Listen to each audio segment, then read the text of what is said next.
You just dropped a new EP. Yeah, man. With Albert Jenkins on the beats. Yes, indeed. This is the Starduster EP. That's that Starduster. And we gonna celebrate the release this Thursday, y'all, at Crybaby in Oakland. Yes, we will. And we're doing a little ticket giveaway, so check out the description. We're gonna give away some tickets. From what I understand is Saafir called you to be on his album and you missed the session or something? Yeah, so, man, the fact that he's gone, that make me not want to say my side like that, like let his word is bond. That is how that happened. But in my head, it kind of happened a little different. See, but then as I got older, this is the part I had not remembered. I was on Jive. I got signed for $250,000. He didn't have such the same type of a deal situation. So what he said to me that I was supposed to feel on the phone was, you wasted my money. But we was all balling. And a statement like that, I had $250,000, Souls had their bread. I was like, I can't even fathom this. Because when I go into the studio, it's never a you wasted my money situation. We can sit there and smoke all night and kick it. But that was my situation. He could have been 100% facts saying that I was wasting his money. I still didn't believe it. Even later, I'm like, who? I never heard that from no rapper. You can't make it to the studio, you wasted my money? Please, you want some beef. Work on another song, motherfucker, and let me come back. Excuse me, but work on another song and let me come back. You see what I'm saying? But that's with my attitude. I was a young man. I didn't have no foresight. In his defense, I think artists in general, we do feel a type of way if someone flakes on us or doesn't show. If you was to say, hey, Monday 2:00, we finna do the podcast. You don't make me tell you too much more though. See, that's what I was trying not to do, because that's why I was like, let's let the word be bond. But really, you just called me on the phone and like my phone ring right now. Yo, I'm at the stew, come through. And he was like, wait, I didn't get it wasn't advanced. It wasn't no advance. I could tell you the proof. I was at Domino House. We was kicking it with some chicks. He like, I'm in the stew right now. I want to run that play. Now, to be fair, I think I was like, I probably could make it later or something. And then later, but this is all the same day. Like, it's not like we on emails and making arrangements. Right. So I'm like, see, now I got to say some more. Because when he said that to me, I was like, bruh, he said it to me. I'm just laughing because you fucking my money up. I'm laughing because that shit just be happening. Like, oh yeah, I'm gonna be there. I'll be right there. And then, oh shit, my bad. I didn't make it. What? Oh, you mad? Come on, bro. What? But now you mad and you gonna try to kill my career. I was like, oh shit, you really want some beef. It sounds like there was also a little competition when you talk about the alley-oop situation. He did it right. I mean, like my man is rest in peace. My mission will be over one day too. He did that right. Now that I like in the span of his life, he did that right. He was trying to get to a position. He had a chance. I did something he didn't honor. This battle rap, let's battle. I don't got nothing. And you want to know what? While all our homies was fighting and shit over this shit, me and him was just like some generals and some bosses on the phone and shit. He came to my house. Like, you know what I'm saying? And so I was telling like, yo, our homies is fucking fighting and shit and thinking that we ain't talking like bosses. You know what I'm saying? And so I think looking back on it, you could see a little orchestration going on behind the scenes, because from what I recall, I saw, shout out to the great documentary by Shomari. Y'all battled on stage once prior, and then it was kind of set up with Sway and the Wake Up Show to have y'all come down and do it on the air. So you can see it was like a little promotion thing going on, which is, competition is good for business. So there you go. You said the word business, and I heard somebody really smart say something like, when art meets commerce, something has to give. Right. And this is a great example of it. I wanted to stay on the artsy, like, nah, we just rapping, nah. And somebody was like, no, you're two signed artists on labels that have invested lots of money into you. This is bigger than y'all just in the streets. Y'all gonna handle it. We need press. We need appointments. And I'm like, that's getting fake. Now we got appointments. I never had appointment to the battle. Yeah, y'all had like damn near like weigh-in boxing photos and shit. Now, when they made us do that, I really didn't like it. Yeah. They was like, can you guys stand face to face real quick? Yeah. And we did a Tyson Holyfield. Yeah. That was his press people. That's nothing against my brother. That was his press people who knew that they had to get more out of it than we was gonna get out. I mean, it's 30 years later, we still talking about it, so something worked. Sometimes I'll be thinking, shit, is I ever gonna have something else to talk about? not like I don't care, but I think about that too, because I almost, you've talked about it plenty of times. But if you got something like that just still generates interest, that's a blessing. I'm definitely not one of the so I'm humble. I'm very humble. I might have to be pretentious when I'm busting my bars and just be on the forefront, but I'm been through so much that has humbled me as well as being humble. I remember owing hella rappers hella money after a party I threw. Owing big time rappers issues. Huh? I think we've all been there before. So, hey, bro, I thought I ain't got it, bro. I had DJ Quick say to me, "Nah, casual, I needs mine. I needs mine." Like dealt with me like that. I had other rapper be like, "Nah, it's cool. I know what you're going through." Hey, I've been there. If bro. you don't want to be humble, eventually you be like, "Man, I ain't no better than nobody. We all can make a mistake." Yeah. But that ain't got nothing to do with the bar work. It's just being a man. I mean, being able to be like happens, that. Like, bro. it happens. Yeah. Bosses take losses. That's Bosses what they say, right? They say losses make bosses. Bosses make bosses. That's a better one. You know what I'm saying? So really, ultimately, I ain't got no advice. I ain't got nothing to give out. But one thing that I learned to stay just solid was a little bit of humility, accountability, understanding that, okay, I'm nicer than motherfuckers on the mic, but you ain't just nicer than niggas at life.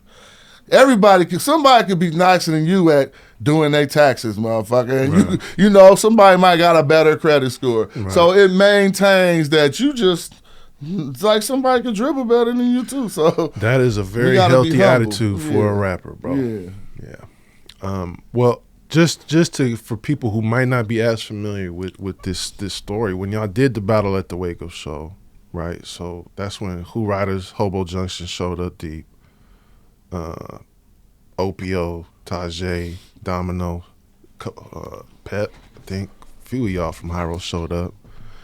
But the on the air battle, I mean, we're not gonna get into who won or what. You we could do it all. I'm with it. Okay. I didn't mean none of my prior statements to make me feel like I didn't want to talk about it. I love talking about this shit. Well, Soul's perspective was that Saafir was coming in. He had some premeditated bullets for y'all. Yeah, he did. He wrote y'all names on them bullets. He came in with the writtens. That's their contention. Uh-huh. And Hiero is known for freestyling off the top of the head. Yeah, but freestyle is a tricky thing. You know what I'm saying? Freestyling is like throwing darts.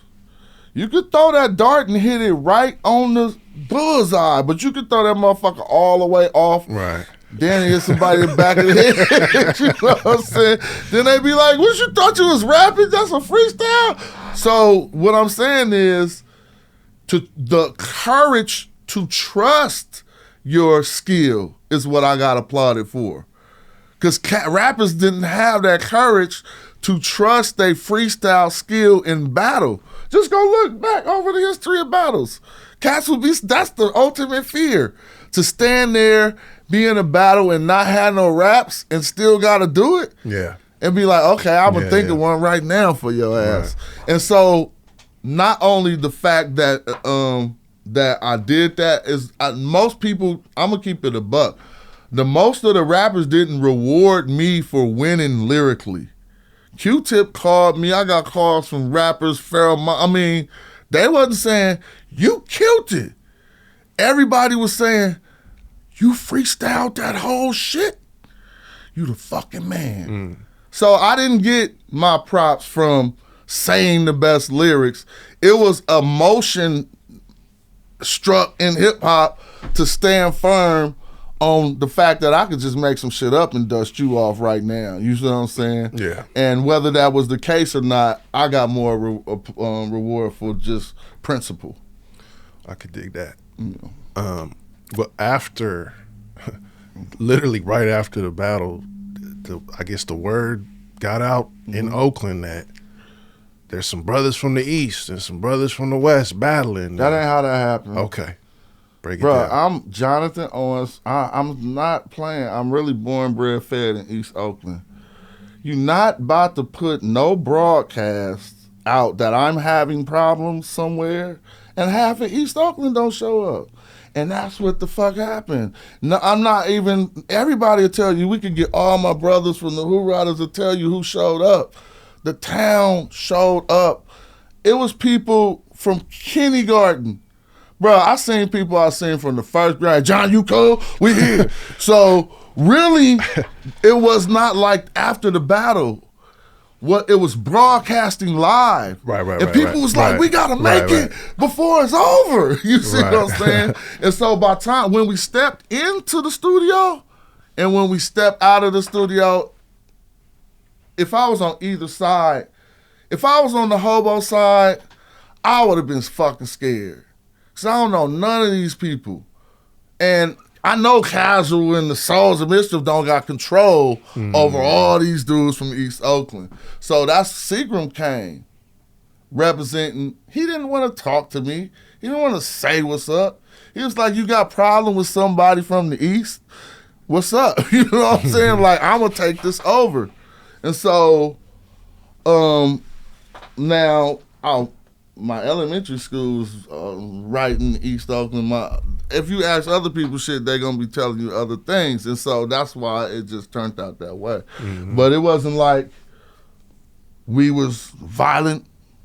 I was trying to promote violent. Shit happened, but it wasn't, and it didn't have nothing to do with us. Yeah, I mean, shit, it's all culture to me at the end of the day, looking back at it. That's a epic moment in time. That just shows you how connected the music shit was to the actual neighborhoods, right? But I mean, if I just to give you a part, if I would have heard that on the radio for any of my dudes that I met, like Damon Lynch or any of my people I knew, that's how the town. He needs some help. That's how the town is. You feel me? We gotta help him out. Exactly. So yeah, that's all. Yeah. Sounds like he's having some trouble down there. Let's make sure nothing happened to him. Yeah. But y'all, obviously, you and Saafir eventually all good, right? Hell yeah. Yeah. We had Money B speaking on his passing. What would you say is Saafir's legacy? How would you like him to be remembered? Saafir, I mean, I was about to say a light sleeper, right? And I mean, if you think back to that record, so he mastered being unorthodox. He mastered it. He mastered it so much beyond my acknowledgement of it, or even beyond my senses of being able to know that other people was gonna like what he was spitting. You see what I'm saying? And I would be, when he spit that verse, remember, if you listen to the song, he say, this is my third time spitting this shit. And that's because we was like, say that shit one more time. Because we had this templated style that we thought that he was supposed to fit into some type of template. He said this shit different all three times, and all three times it was hella hot. And at that point, I was like, oh, he like doing the drunken, you know how a boxer might know how to do his shit, and then that dude get in the ring with the drunken style and fuck you all up doing everything unorthodox. That's how he mastered it. So if they're going to give anything as far as lyricism to anybody about being unorthodox and being outside the box, you got to give that to Saafir. I can't think of no other rapper who could get that.